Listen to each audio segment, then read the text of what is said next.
Can you imagine being a juror and someone say something different than what you heard in the evidence and you have to sit there and shut the F up? I mean, that's such an awkward system. And you don't even get to ask any questions yourself. And for the most part, I mean, that's something that really kind of blew my mind, just learning about the law and how it works. I mean, besides opening and closing, you're never speaking directly to the jury. You're just asking questions from witnesses or from the accused. You're talking to the jury during jury selection. Yeah. It's the only time you get to have that give and take. But you want to mimic that process in your closing argument in the sense that you want to be asking questions that they're going to be asking in their own heads, and then you answer them. So you're trying to anticipate the way they're thinking, right? Because just like layering memes, giving more and more information, we're layering a meme environment too, right? Because you plant like this seed in voir dire, you're seeking the truth, you're trying to find out what they're thinking and why they think, but you're also trying to program their minds to think a certain way about how they process information coming from the government in a criminal case, or you're saying words and phrases to plant ideas so they'll filter information a certain way. Kind of doing some pro-liberty propaganda as a defense lawyer. You're trying to tell a story in a way they don't know that they're being told a story where they're the main character, right? They think they're going to be getting told a story about some dude who's been accused of a crime. That story, any good story is going to be the hero. It's going to have a similar structure. You're going to have their ordinary world. Oh, look, who's the hero in this story? It's the poor, falsely accused client, right? That's what you'd think if you're writing a script up for a trial. Tell this jointed story where you don't have conversations. You have each character telling a story in an examination, and then the next character tells a story. So really, they're telling story is presented in a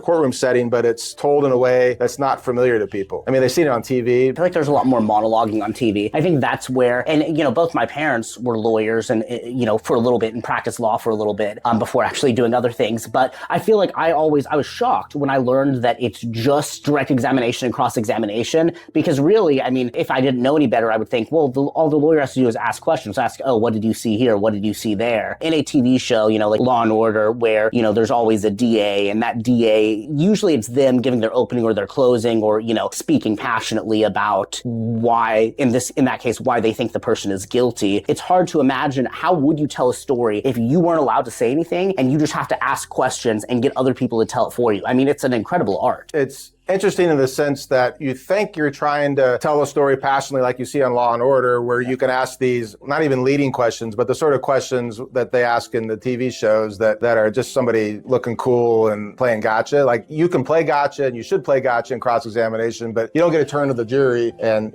talk to them like they do in TV. Yeah. That's a plot device that they use in those shows to move the story along, because jury trials can be very boring when the lawyer doesn't get to break in and sort of break the fourth wall and talk to the jury in the middle of the case. So you have to find legal ways to do that. The best way to do it is you can do little mini closing arguments in the middle of trial when there's an objection to a question and they say objection relevance. Anytime someone does that, I'm like, oh, thank you very much. Counsel, well, let me tell you why it's relevant.